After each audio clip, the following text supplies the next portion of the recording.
Reform are the new boys on the block, and Nigel Farage seems very excited. Reform's candidate is a local star and boxer. Labour's come in, lad through the back teeth. Are you concerned about the fight from him? I think he's actually bitten off more than he can chew, really, in the political front. I've been brought up with everybody fighting the same problems everybody else has. Does he really have the skills to deliver? That's when it really gets hard. Reform UK leading in the national polls under Nigel Farage. They face an early test this May in the contest for the newly created Mayor of Hull in East Yorkshire. A win here could be decisive.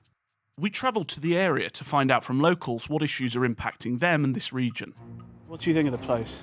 It's not too bad. We have goods and bads, but obviously it depends on how the government is and stuff like that. Beautiful town square, isn't it? It is a beautiful town Am square. I right in thinking Hull was... Most drunks hang about Wow. here, though. You know, How's it changed over the last couple of years? Do you think...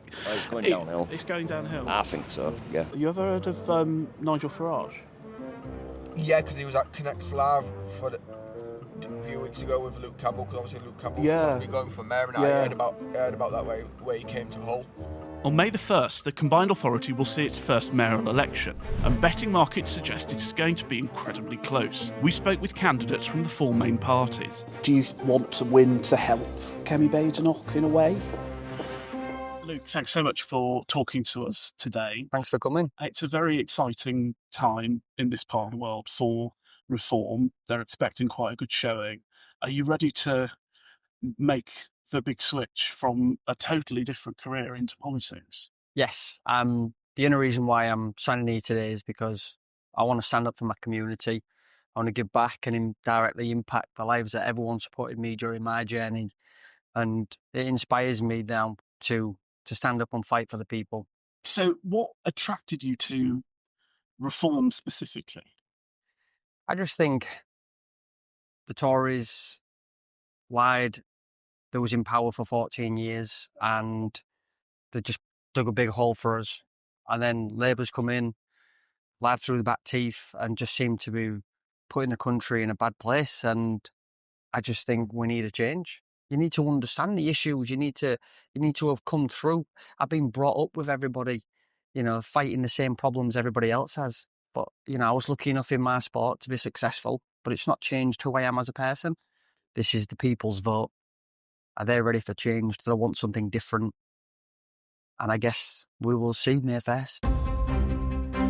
Hello and welcome to the town, large village of Cottingham, just outside Hull, but very much in East Yorkshire. It's one of the largest towns in the country, and I wanted to come here not just to talk about some of the local issues. I know there's some rows about migrant hotels, but also to try and maybe find that conservative reform-facing aspect of this local mayoral race, which I think is as equally interesting as the Labour stuff going on in Hull Town Centre.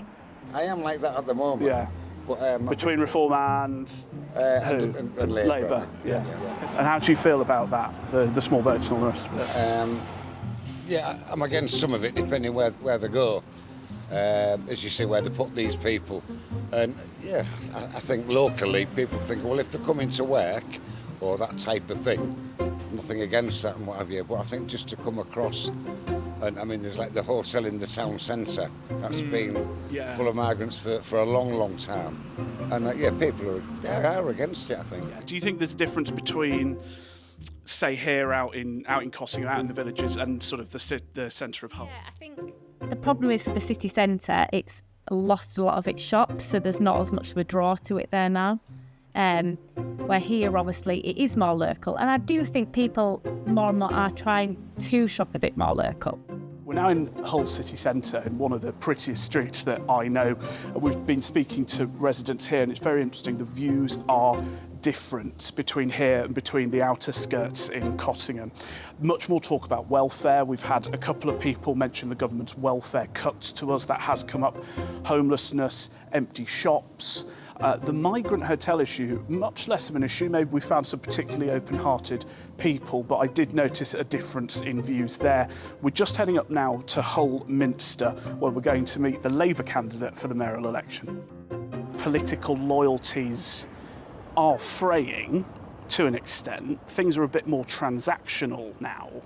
You can't rely on that, my dad voted Labour, my dad's dad voted Labour type attitude. So what is your pitch to voters at this mayoral election? Yeah, I mean, I think you're absolutely right. I mean, I think that's true for all the traditional parties, actually, especially the Conservatives. So my pitch here is that what's really important is to have a mayor who's got an overview of the whole region. It's having someone with the right skills, and I understand that, you know, this area, and certainly Hull, feels very left behind. And I do understand why people feel that, a lot of frustration. And the other thing is, if we can get a Labour mayor here, we've got Labour mayors from the West Coast to the East Coast. And I'm already talking to, Andy Burnham, Tracy Brabin about doing some really joined-up thinking, Oliver Coppard, David Scaith. You can't let the thinking stop at the boundaries. Have you ruled out adding extra tax burdens? I think at this stage I can't rule anything out, because because this is a new mayoralty, it doesn't make sense to actually make those decisions now, because until you actually get in place and see what needs doing, that's the time when you're going to understand, because this is not a great deal. I mean, they're boasting about, it's 400 million investment. That's over 30 years. That's £13 million to run all this on. That's not a lot when you think the government's already given Hull and East Riding nearly 30 million just to fix potholes.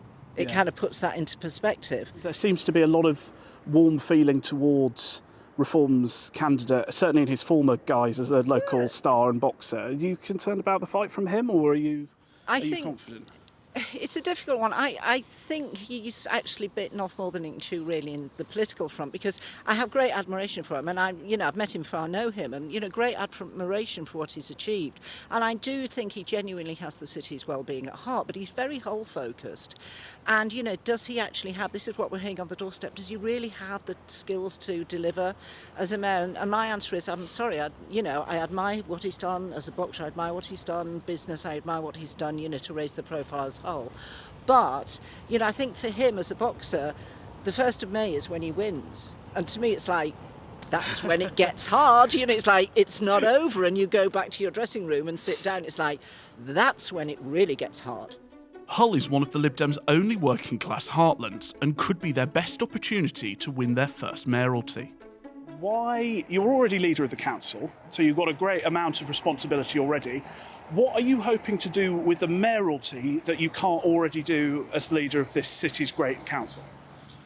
Well, I'd answer that by saying what we want to do through devolution that we can't do through the council already. Of course, the council plays an incredibly important role in the life of the city, but this is about something on a broader scale. This is about the two councils working together in a constructive manner and in a properly planned out manner that devolution is all about. This certainly presents the Liberal Democrats as our first opportunity of winning one of these metro mayors, and that would be significant not just for us here in this region, but significant for the party nationally. It would show that actually we are on the way back. We've had a brilliant general election last year, winning 72 constituencies, but I think that needs to be very much the foundation and not the ceiling, and winning a metro mayor would really be taking us onto the next level, and I think in this election we have a very, very good opportunity to do just that.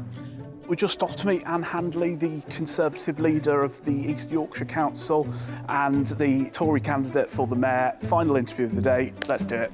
Reform are the new boys on the block, and Nigel Farage seems very excited about up here, and then you've got the more conservative areas in the East Riding. How do you think that's going to play out? Is this going to be a real nail biter, or do you think there's pockets of conservative support across all areas? If I'm being honest with you, I genuinely think a mayor should be politics with a small p and people with a very large P. That don't quite sound right, but you know what I mean, don't you? Because we need to think about the people and not the politics. I do speak to Andy Burnham, and I do speak to Ben Ouchin, and I do speak to Steve Rotherham and Tracy Brabin and all of the other mayors. I do that, and they are more concentrated on getting things right in their area than what they are about the politics, and we should be doing the same in this region. It should be about what we can bring, what difference we can make, and not really as much about the politics. Do you sort of want to win to help Kemi Badenoch in a way? I suppose really, if I'm being perfectly honest about that, yes, that would be nice, but my first priority is here. For far too long, civil servants in Whitehall have been deciding how this region spends its money and what it does. We need somebody that's on what I consider the factory floor, doing the doing, speaking to people, finding out what we need, not what Whitehall think we need. So my first commitment is to the people of this region. Right, that's all 4 candidates, that's voters spoken to, that's sights seen, and it's as ever a pleasure to get out of Westminster and talk to real people, see what the issues are on the ground that maybe don't get enough attention in Westminster. But now it's up to the voters, and we'll find out on May the 2nd.